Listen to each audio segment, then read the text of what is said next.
Hey, friends, and welcome to another episode of We Ain't Dying for This, a Black woman's guide to liberation. My name is Crystle Johnson, and I am your host. We took a little break last week. We needed a break. And now we're back to have a conversation about reclaiming fulfillment as liberation with one of my new friends, Dria James. Hey, Dria. Hey, friend. How are you, Crystle? I'm doing good. Thank you so much for being here. For one who's never joined an episode, we like for these to be interactive. So hopefully, those of you who are listening are able to kind of pop into the chat to tell us where you're listening in from.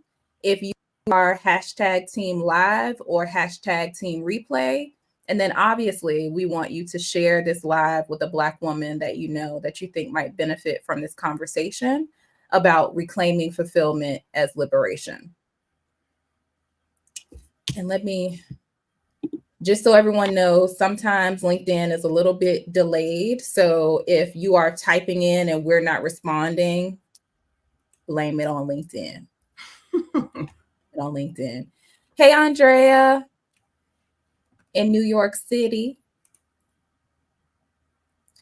So I created this series, We Ain't Dying for This. Okay, we got someone from DC. Created We Ain't Dying for This because Black women are quite frankly dying. And we are dying under all of the stress that we're under to meet expectations, to be everything for everybody. And I think we often think about liberation as either you have liberation or you don't. But I created this series to highlight different Black women who are experiencing liberation in different ways, who are able to share more about their story and hopefully inspire other Black women to move towards liberation on their own journey in their own way. All right, we got some folks from Cali, from Raleigh, North Carolina. So happy you're all here. All right, so let's get into it. So, Dria, for the people that don't know who you are, girl, tell them who you are. Who am I? Oh, goodness. So my name is Dria James. Nice to meet everyone and virtually be engaged with y'all. I am a seasoned people leader with over a decade of experience leading talent management and DEI. It's funny because Crystle and I were talking at the start of this, like when people ask, who are you? Do you lead with your title? Do you lead with, your personality traits?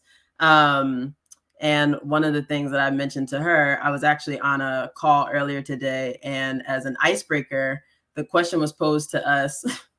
If you were on a deserted island and needed to choose only 3 artists to have for that entire 1 year that you were on a deserted island, who would they be? And this needs to be 3 artists whose catalog you could listen to for the full year. And it was interesting because I think you learn a lot from people just off of that answer. So I'll start there. So if I had to pick 3 artists, the 3 that I would choose first would be Marvin Sapp. Okay. He's a gospel artist.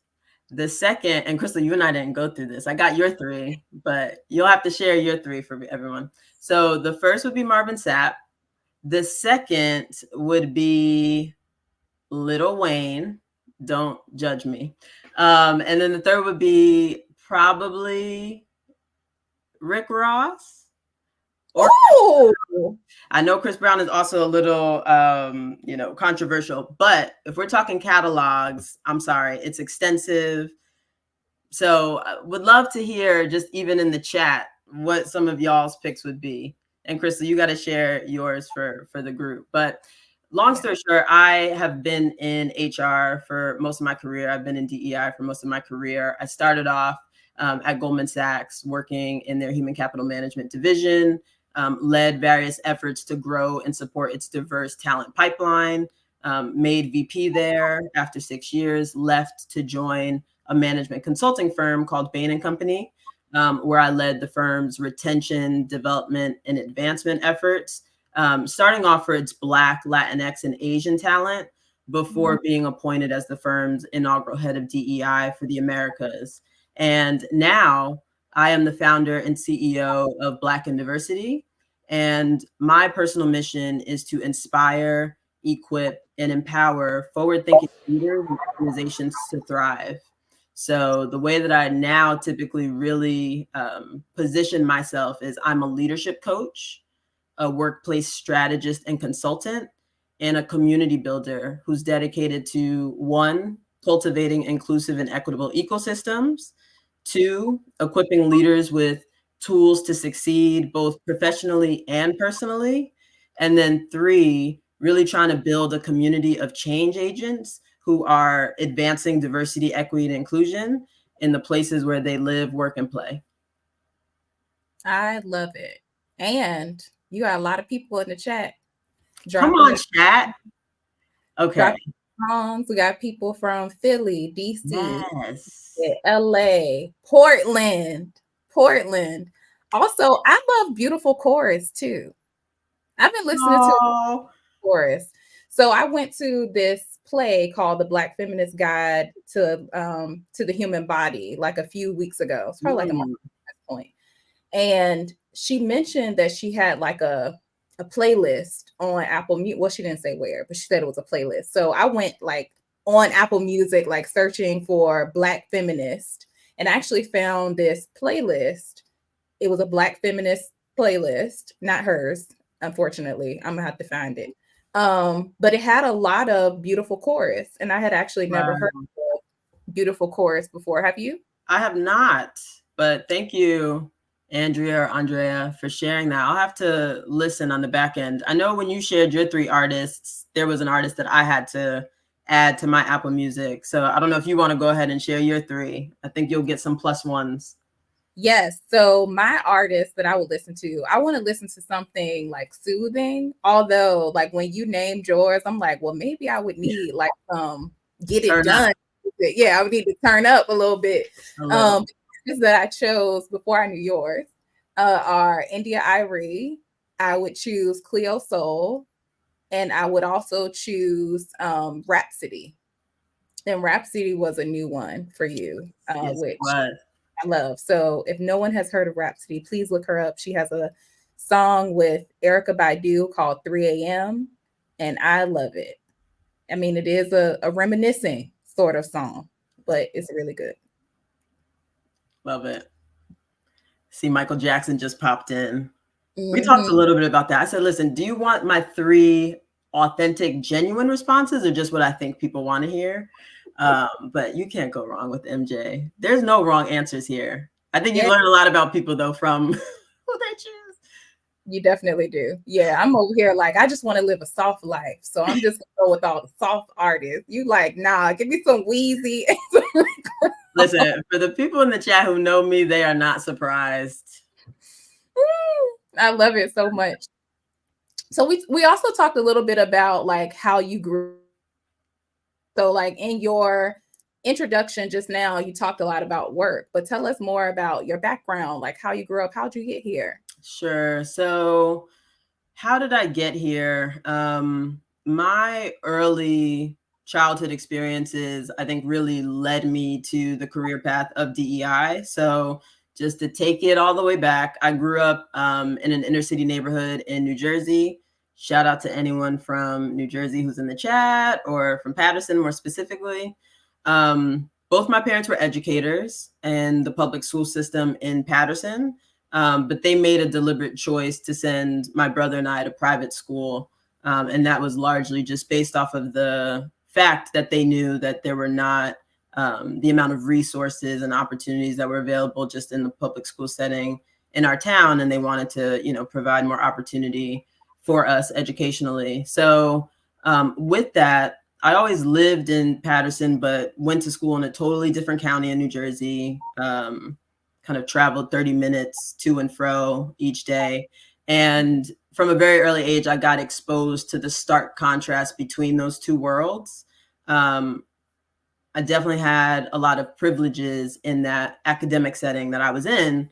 But when I would come back to my parents' schools, which they were very deliberate about taking me to their classrooms, playing with students in 4th grade. When I was in 4th grade, my dad was a 4th grade teacher. And I would just see the difference between, torn and weathered books that they had for recess, going on asphalt parking lots as their playgrounds versus, my school settings where we had multiple kind of plush, almost like parks basically on this campus. And so through that experience, I became really interested in disparities that exist in our society simply based on factors such as your zip code.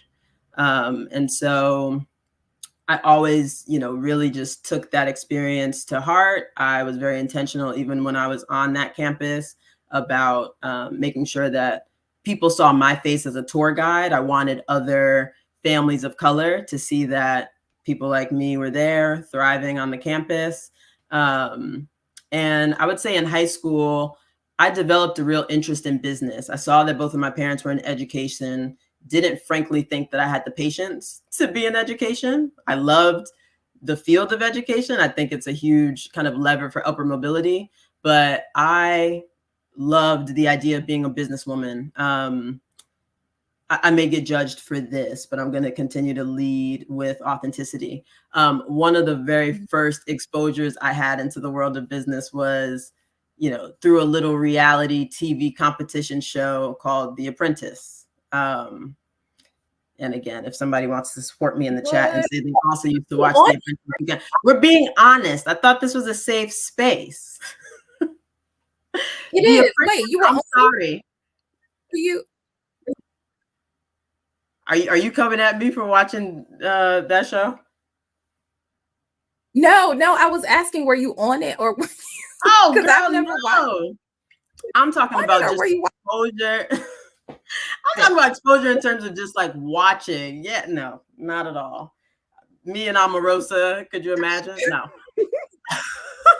But no, I think it was just one of those experiences. First of all, growing up, there weren't a lot of reality TV shows out there, let alone like competition shows. But watching The Apprentice was really interesting for me because I think it showed really for the first time on screen how individuals were given like business scenarios and watching how different teams, different individuals tackled it with one kind of shared goal.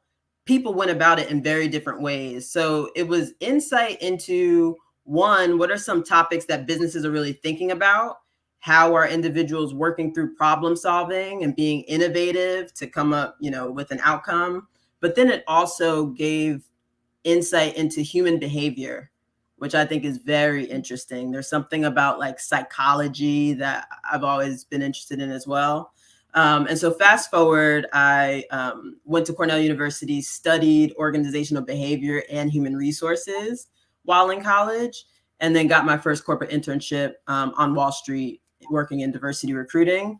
And that's where I started my career as an HR professional. So it felt like a really kind of symbiotic relationship for me in being in the business world, but also using my kind of experience, skill set in the business world to also try to drive change organizationally to make sure that those workplaces were, one, recruiting diverse talent, but also set up in a way that was fostering a sense of belonging for them when they were there and had an infrastructure in place to support, develop, retain people. And so I felt like I was getting the best of both worlds in choosing that career path. Yeah. I remember when I went into my first career, and it kind of like connects back to something that you said the other day. Like we talked about this before we came live, just the difference between happiness and fulfillment. And I think when we get our first job, we're making the money, we're doing the thing we wanted to do. Like we have a partner, we have all these things, and we're like, yeah, like I'm happy. But you and I talked a little bit about how happiness and fulfillment are different things. And as I'm about to actually read like a couple of lines from a status that you wrote the other day, and as I'm doing that, would love to hear from those in the chat what the difference between happiness and fulfillment is to you. So let me go ahead and try to pull that up. So you said, for a long time, I fulfillment with happiness. For me, this included going on vacations, spending time with family and friends, and having a well paying job to support this lifestyle. Despite all these things, I experienced repeated moments turning into seasons where I felt incomplete, grappling with overbearing questions. Is my work valuable? Is this how I really want to spend my time? And am I truly satisfied with my life? So, would love to hear from anyone in the chat the difference between the two. And then Dria is going to talk a little bit about the difference between happiness and fulfillment, because as you and I have continued to have conversations about, they are two different things. Absolutely. So I think in setting the stage for this, a lot of these questions are very personal. I think it's based on your perspective and how you choose to think through things. So even as I prepare to share the way that I think about fulfillment, I will venture to say that it is not kind of a one size fits all approach to how people choose to define things. I'm just pausing to see. I see someone jumped in the chat, Leandra. Happiness feels like a right now thing. Fulfillment feels more long term. The forever vibe I am looking for, happiness feels more fleeting or temporary.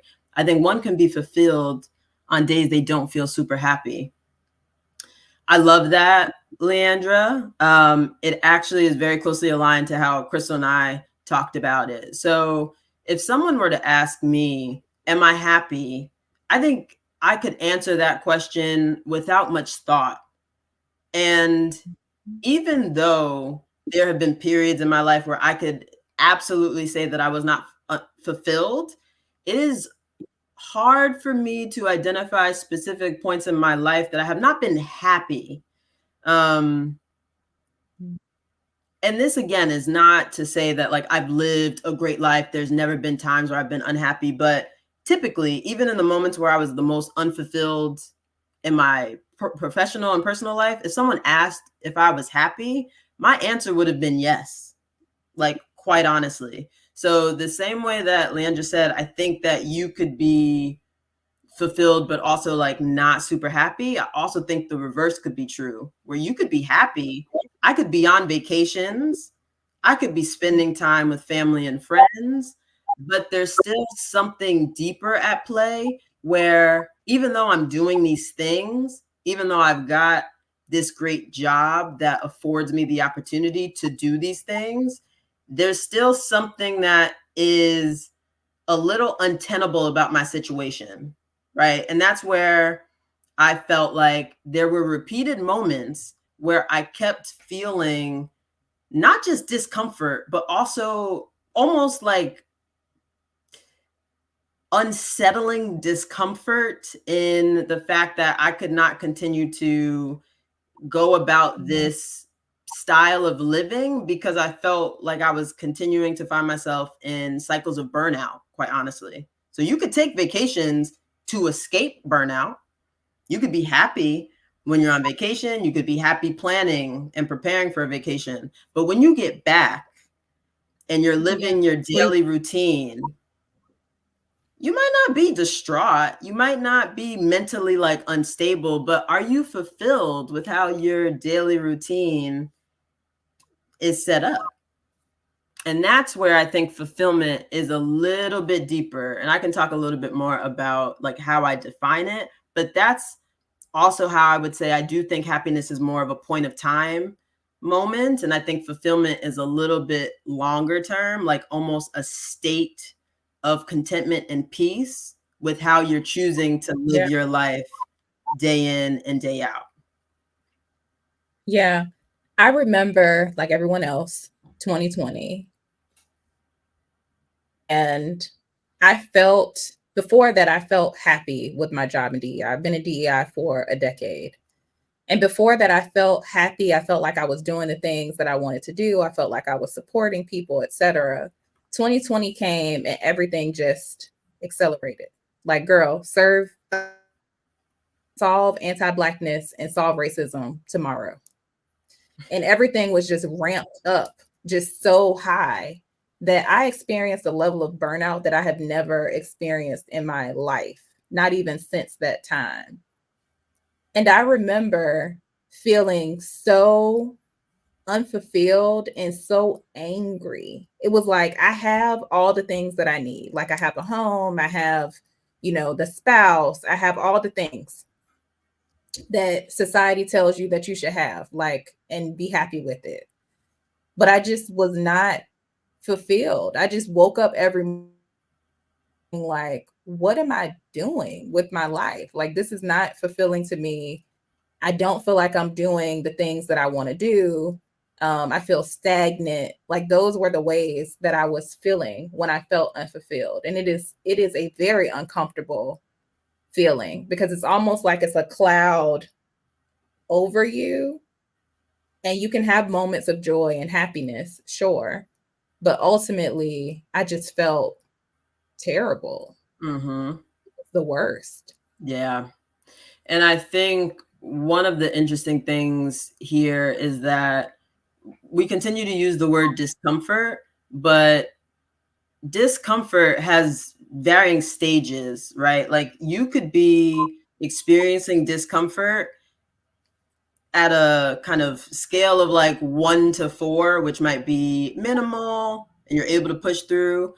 You might also be experiencing discomfort at like a 9, 10, which sometimes gets closer to verge of burnout, where it becomes debilitating. Right? Like you might still be able to go through the motions of your job, but if you and your mental know that you're operating not at your full potential, like there's something that's just like constantly weighing on you to the point where you might be able to perform just fine at work, but in your personal relationships, are you showing up not just as your best self, but like almost you don't recognize yourself? Yes. That That's part. where,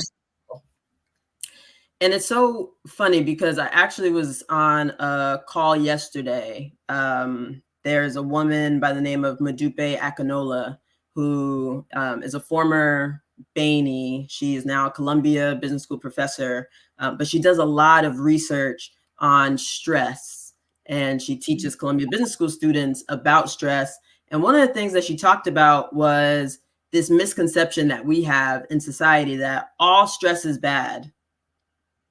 That's not the case. If you're somebody like me, I know that I got through my college years because I operated very well under stress. I was the one in the library, like, I'm a bit of a procrastinator, but I will bang out a paper when I know that it's due within 24 hours. You could judge somebody like that, but I mean, honestly, it's even if you're an athlete, right? Like sometimes the stress or like the anxiety of getting on the court causes you to perform maybe even at your highest than if it was just all good. And so the distinction that was made even in that session is there's something called acute stress, and then there's something called chronic stress. And the chronic stress, that's when it leads more into a debilitating state that is unhealthy.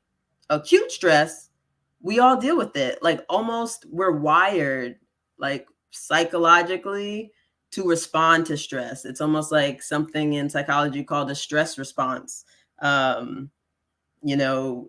a lion is chasing you, trust me, you're going to feel stressed, and that stress is going to cause you to run like hell. And that's good. You don't need to not be stressed in those types of situations. If your house is on fire, you need to be stressed. That's going to elicit stress. So there are certain feelings that as human beings are innate. We are going to go through the range of emotions. That's just the way that we were born. That's the way that we're wired. So it's okay to have moments when you're not feeling happy, moments when you might be feeling angry, but there's something about being able to still make a choice as to whether you sit in that mindset, because sometimes if you're unhappy, that can then lead to depression, right? Like it's okay to have a moment where you may be unhappy about something, but if you're not taking action to change that, then that's when the issue comes at play. So similar to what we're talking about now, you might have moments where physiologically your body's telling you like, I'm doing all the things that society might say, check, you did it, girl, you made it. But there's something innate in my body physiologically where I don't feel whole. I'm not like in rhythm with something deeper that I maybe can't pinpoint, but it's causing me to now feel emotionally exhausted, Yeah. drained sometimes, not able to really understand why. But I think that's where, again, it's the lack of contentment or peace of mind in the way that you're choosing to, like Vanessa said in the chat, just go through life, letting life happen to you, as opposed to being deliberate about the way that, you are setting decisions and choices about how you want to live your life. Yeah. I told you a lot of thoughts came up for me. A whole lot of thoughts came up for me. And I shared, I think it was yesterday or the day before yesterday, that the times that things have really changed and transformed in my life have really been connected to these moments of acknowledging that there is a problem. So having some self awareness. And then, as you mentioned, taking the action that needs to be taken to address it. I think it's Brian who asked in the chat, how did you manage through that? How did you manage through the situations that you were experiencing? And you and I talked a lot about taking responsibility, because you have to take responsibility for you. And I think someone else mentioned as well, like happiness is connected to external circumstances earlier in the conversation, and fulfillment is internal, like it is an inside job. So can you talk a little bit about, like, how did you work through getting from this point where you were feeling unfulfilled to now walking fulfillment and supporting other people to get there too? Sure. So, just to kind of set the stage, I love to think about things like formally, like by definition. And so, if you look up the definition of fulfillment, you'll see a few different definitions, but one that I want to just highlight for you is from Oxford Dictionary. And if you look at the very first definition for fulfillment, there are three kind of sub bullets. The first is satisfaction or happiness as a result of fully developing one's abilities or character. 2, the achievement of something desired, promised, or predicted. And 3, the meeting of a requirement or condition. So when I think about those three definitions, they all give me very different things. So the first, satisfaction or happiness, is very similar to how I thought originally about fulfillment, right? Like as a feeling. But the clause that's critical here is as a result of fully developing one's abilities or character. So a lot of the work that I did to reclaim my fulfillment started off with identifying what was the identity that I wanted to have. If someone were to ask me, who am I? Just like how we started off this conversation, what would I be proud of as the response?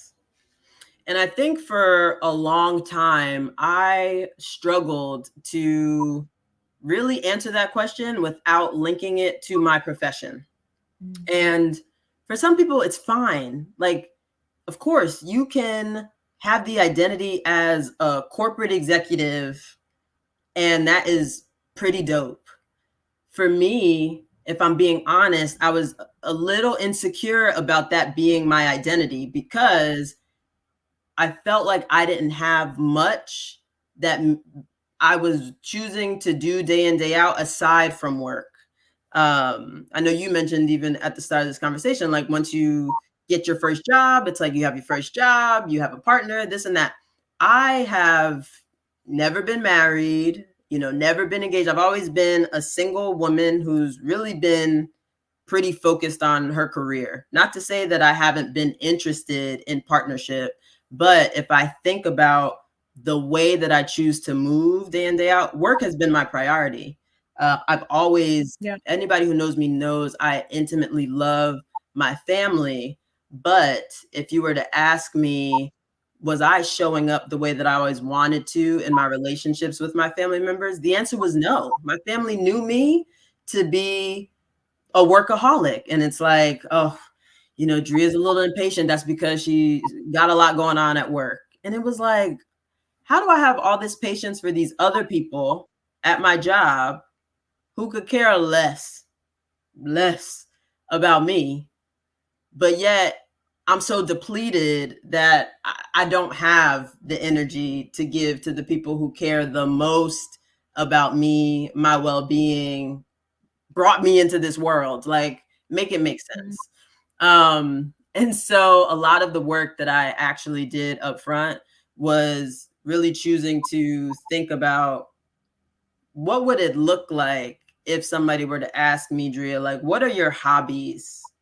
What are you passionate about? And quite honestly, like, if people were to ask me that question before, I would flounder. I didn't feel like I had any hobbies. I didn't know what my passions were. Yeah.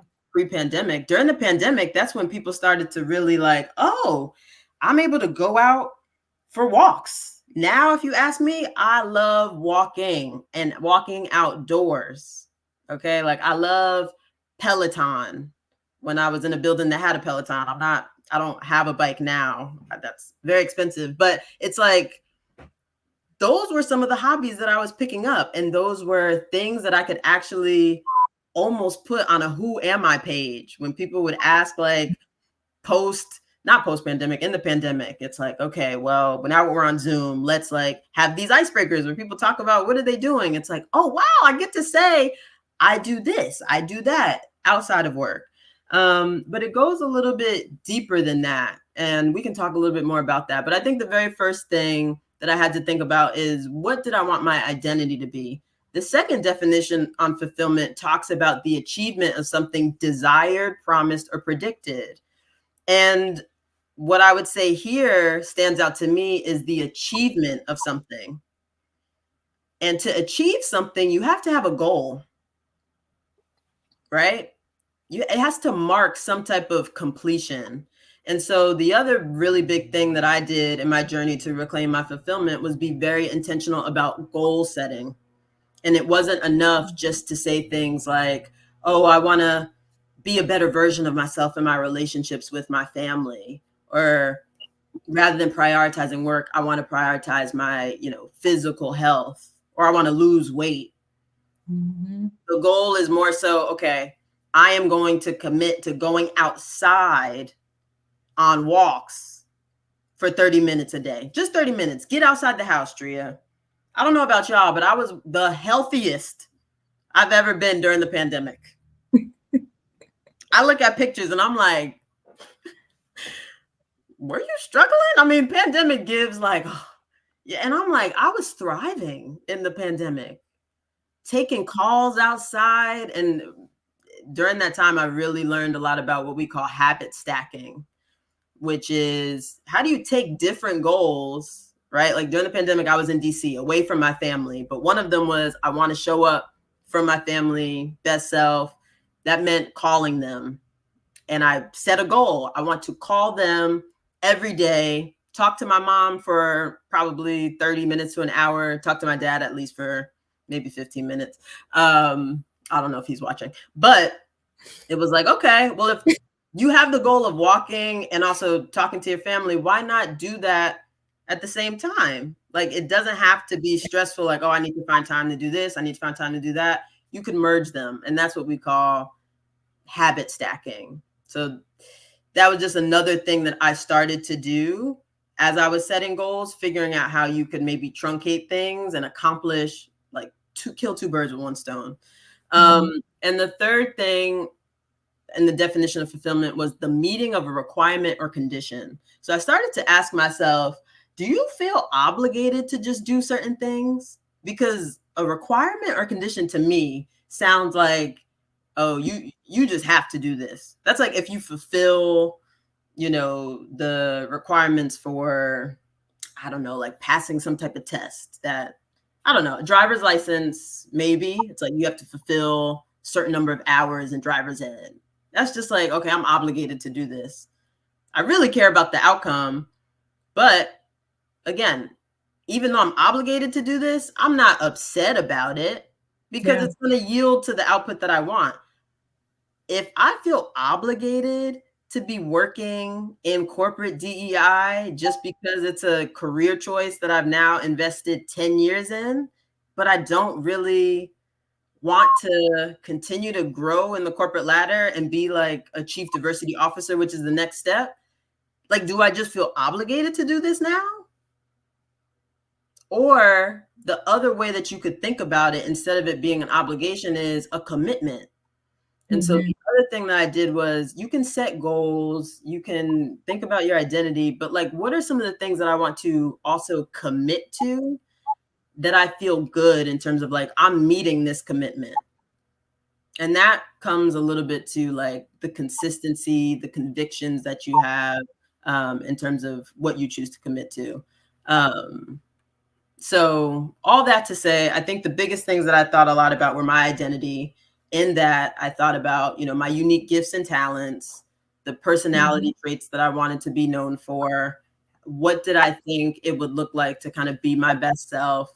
Um, and then really trying to action that with goals and commitments. And one of the things that I really talk to my clients about now is once you do the work of identifying the identity that you would feel proud of, you need to then embrace the 5 C's.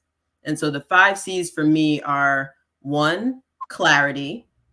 So continuing to be clear about the things that you desire in terms of who am I? How do I want to show up? How do I want to live my life? What are the goals, dreams, aspirations that I will feel proud of? Committing to those, right? So being very specific and actionable with them. 3, being very consistent. 4, communicating them. Mm. So aside from me just doing all this self work, the big unlock was when I started to talk to people about this. So I actually sought professional help when I started to feel unfulfilled, and this like repeated cycle. I started therapy. I got an executive coach, and I also got a wellness coach. It was like, listen, I'm making this money. Let me invest in the things that might help to propel me forward. It was almost like when I got an Apple Watch. At first, I was like, I don't need to spend this money on an Apple Watch. I don't need to be making calls from it. But when I got that Apple Watch, I was like, this was such a good investment Mhm. because it almost takes a lot of the thinking off of my mind. I literally have this tool that's helping to propel me in the goals that I desire in terms of like how often I'm walking, the nudges for like standing up. You could have different apps like drink water. So to have that external accountability was critical for me. So I had that through, professionals, but then also communicating that to my tribe.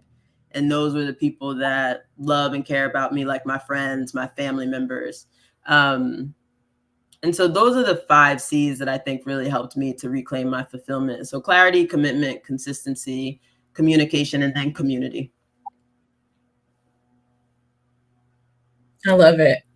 As you were talking, all I could think about was ease. When you talked about the Apple Watch, that was a really good comparison. Because ease is so important in this work to getting to fulfillment, because you got to focus on yourself, you got to prioritize yourself, you got to ask yourself all these questions about what is it that you really want, who am I, and that gets you to a place of ease. I know it doesn't start there, um, Mm-mm. because once you recognize that there is an issue and something that you need to address, we're told that being wrong is bad. Like if you're not happy, if you're not feeling good, and like you said, the stress is bad. It's like, no. Once you get to the point where you're like, okay, I see what's happening here. And now I can actually address it and get to a point where I feel fulfilled. You also, when you were talking about the things that you wanted to do different, like the things you wanted to commit to, that made me think about this year, because this year I dubbed it my year of liberation. Mm. And so many things have happened this year that I wouldn't have expected. Um, the universe snatched people out of my life that I wouldn't have imagined would be gone. But it's like you make that decision to say, I want this to be my, or Crystle, you made that decision to say you want this to be your year of liberation. You serious about it. So we about to see how serious you are, girl. Wow. That's It's been deep. a ride.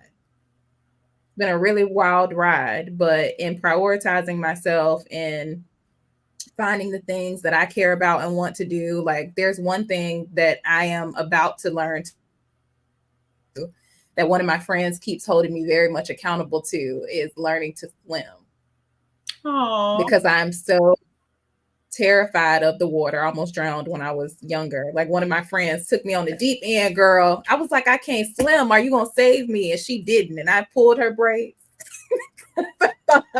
not took her under. I took her under, girl. She won't save me. We could never go swimming together. As much as I love it, that's like, oh my gosh, drowning? Like, yeah, I am, but I'm gonna learn how to swim. But that's like another thing that I've committed to say this is something that I want. It's something that I'm terrified of, that I'm very much fearful of, but I want to grow and I want to liberate myself from this fear. yes. Marcus said, not her braids. I agree. I had to save myself. Not the braids. And if you got like, if she couldn't see you doing it, oh, it's the worst. But I can, that resonates with me, especially when you said like the universe has a way of like snatching people out of your life.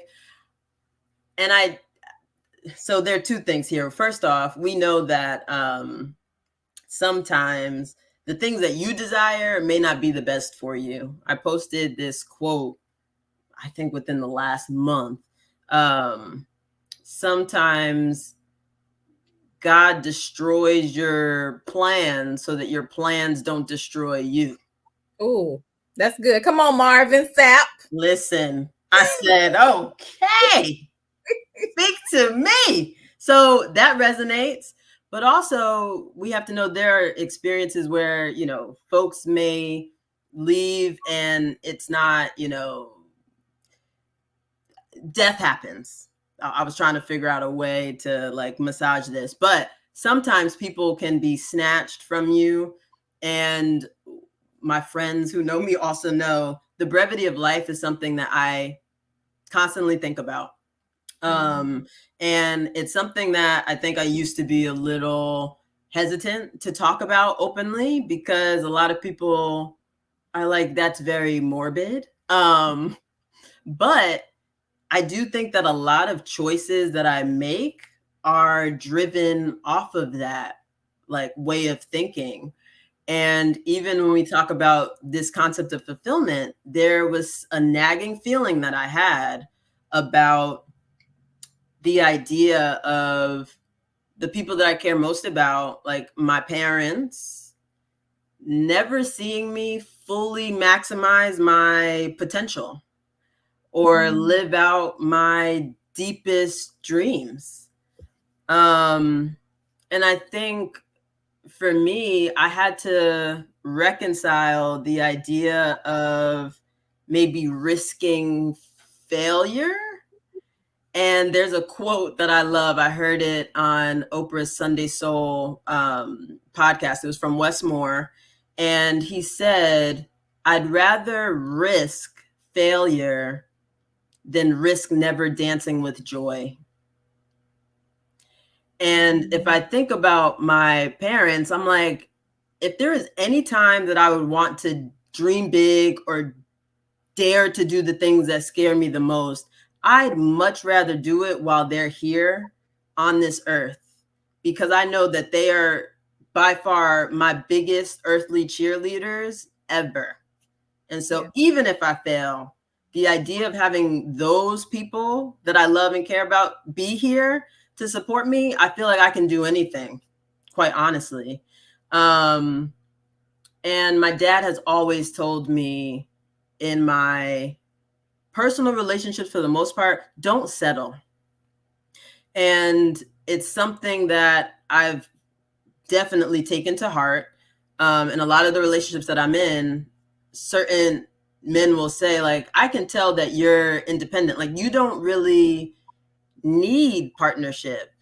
And sometimes I would find that to be, like a little off putting, because it's like, okay, are you saying that I'm abrasive, or like I come off as not wanting to have a soft life? Like I don't need a man? Because trust me, that's not the case.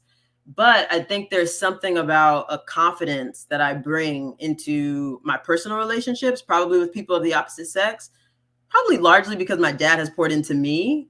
And I know how it feels to have like a manly figure, someone that cares about you. And I don't necessarily need to get that like from just a partner. While I desire it, I'm not going to settle for certain things. And I had to think about those aspects of myself that I love, that appear in my personal life, and like how could I translate that into my professional life? Like I am known to press that stop button and get out of relationships.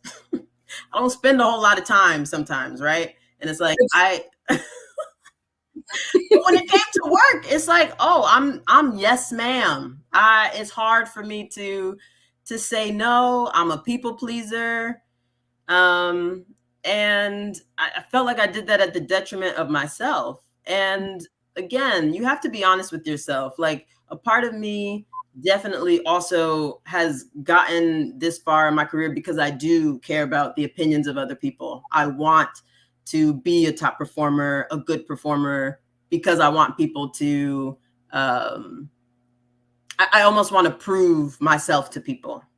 And so again, when we talk about stress, right? Like there's certain things that on the surface that might not sound great, but it's like, I know that that is what helps me.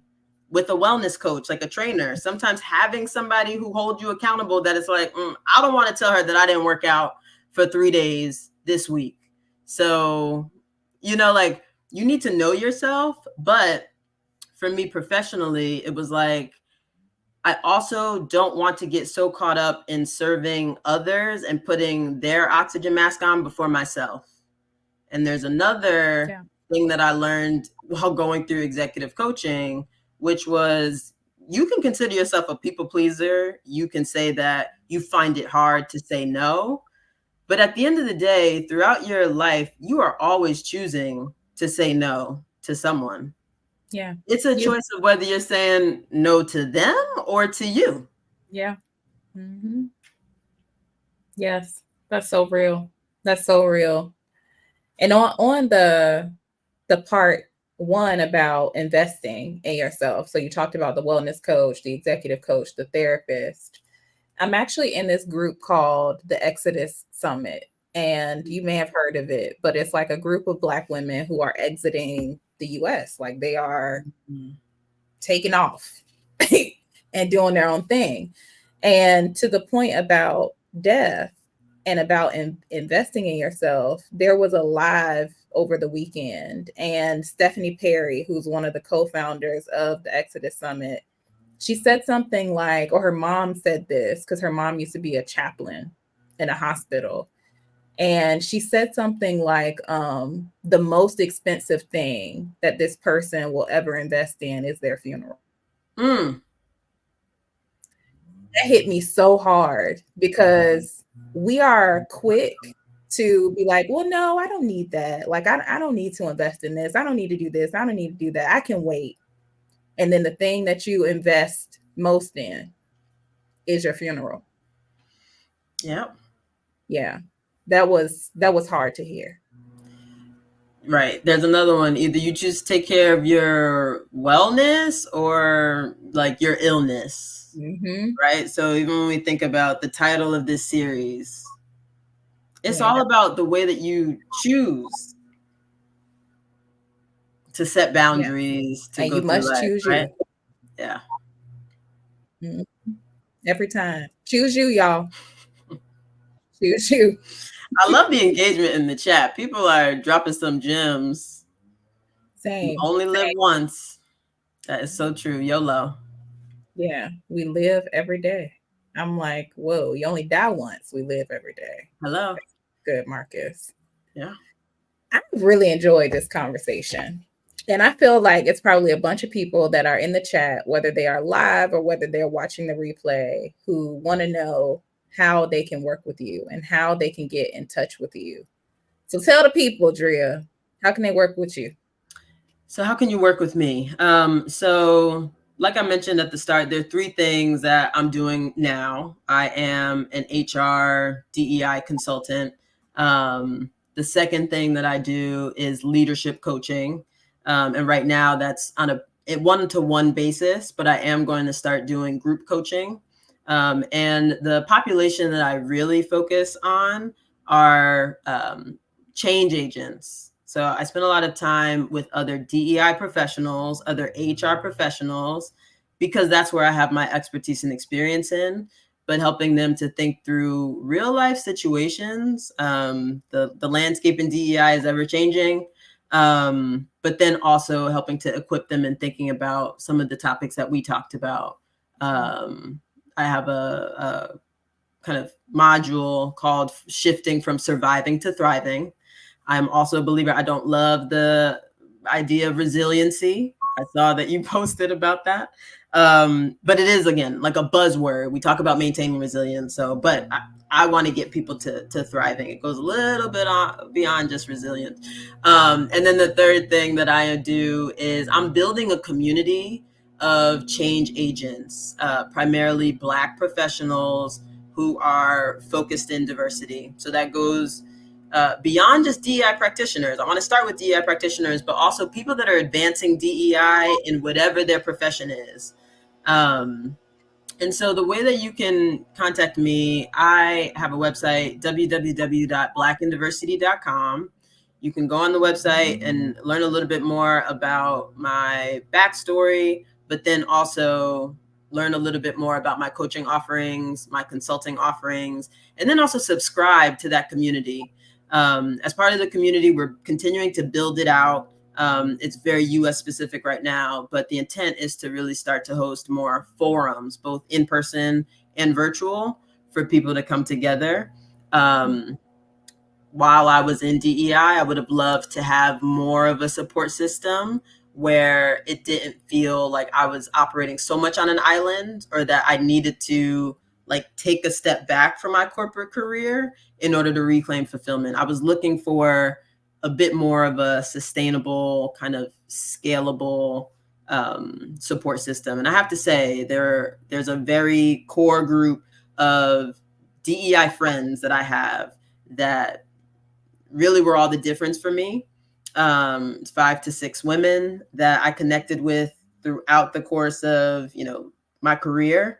But I realized that not everyone has access to that, nor is it very scalable. So also, if you want to just subscribe to be on the mailing list for some of those forums and networking opportunities, you can do that also on the website. And you can follow me on Instagram, Black and Diversity, as well as my personal page, which is Drizzy Dree. But you'll be better off going to Black and Diversity because Drizzy Dree has a few extra Z's, thanks to one of my friends who first created it for me. I love it. Well, I'm following you on Drizzy Dree. Oh, goodness. Well, yeah, it's just Drizzy, like Drake Drizzy, but with 3 Z's, DRI. I love it. This was such a good conversation, and Brian said it best. This was the best webinar ever. Oh, Brian. Oh, that's so sweet. I feel like we're going to have to connect. You have to reach out, whether it's Instagram, LinkedIn, the website. Brian, that was nice. I'd love to learn a little bit more about. Yeah, and Marcus is going to follow you too. Okay. Let's go. And please follow Design Your Soft Life. Crystle, before we end, I just want to give you your flowers. I want to thank you for creating these spaces. This series is awesome. I've had the pleasure of tapping into them after you asked me to be a guest. And there's just so much richness in these conversations. So if this is your first webinar, I would encourage you to go and look at Crystle's playlist, A Black Woman's Guide to Liberation. The speakers are phenomenal. The discussions are great. But Crystle, I first learned about you through LinkedIn. During my self discovery phase, one of the very intentional things that I did was be very thoughtful about people that I was following, messages that I wanted to receive. I think so often, sometimes there's a narrative out there about, stress and being a Black woman and things are so hard, glass ceiling, this, that, and the other. And while those things are true, I also had a desire to get more positive and proactive information about how to change things from the inside out, not from the outside in. And I saw your content. I had to follow you. And just to see that not only are you focused on this population that I care about deeply, Black women, and talking about topics like self-care, but you're a fellow DEI professional. I was like, I am so proud of this woman who is doing her thing. And that's when I just sent you a DM just to say I was just so proud of you and your work. There's such a demand here, and I see it after now, starting and founding Black University. There's such a need. Sign up for her retreats. But I just want to thank you. You're doing such an amazing job balancing things. I know sometimes it's hard. This whole founder entrepreneur path is not easy, but you are doing a phenomenal job. And I hope that you just can recognize, even from this chat, just how enriching creating a setting in a space like this is for us. Dria, I love you, girl. This is like You. Like this is real sisterhood. I'm over here like, but I appreciate you so much. I appreciate you so much. And I'm gonna keep going because when I initially started this series, I didn't know if I wanted to keep it. I think I shared this story maybe on a different live. I was like, it's just gonna be 30 minutes. I only want to commit to 30 minutes. Maybe people won't resonate with this topic. But over time and having all of these conversations with so many brilliant Black women like yourself, I have become more comfortable having these conversations and realized just how important they are. So much gratitude for you or to you for being here and also for giving me flowers in this moment because I'm a perfectionist too. Mm-hmm. Overachiever. Oh, I know. Oh, I know. I see it. Yeah. So it is reminders like yours and like those of the folks in the chat that help me to keep going every day. So I really appreciate it. Absolutely. So if anyone else is wondering what's coming up next, so next week we are talking to Natasha Wade, and we're going to be talking about balance as liberation. Andrea, you also mentioned the resilience topic. Yes. That is actually going to be my first in real life. We Ain't Dying for This in Atlanta. It's happening on June 22nd. It's going to be at the Healing While Building Summit. And I'm going to be chatting with Lauren DK, and we're going to be talking about redefining resilience because we know resilience ain't what it is. Like, we need to change the way we're thinking about it. So our whole conversation is going to be about redefining resilience as liberation. I'm really looking forward to that. If you're interested in joining and you're in Atlanta, please visit Healing While Building Summit.com. And if you use my code WADFT, so we ain't dying for this, you'll get 50% off your ticket. So send me a message. If anyone needs anything, reach out. I am here. Would love to hear from you. And if you're still listening, share this live with a Black woman that you think might benefit from the conversation that we had tonight. And we'll see you next week. Bye, everyone. Bye, everyone.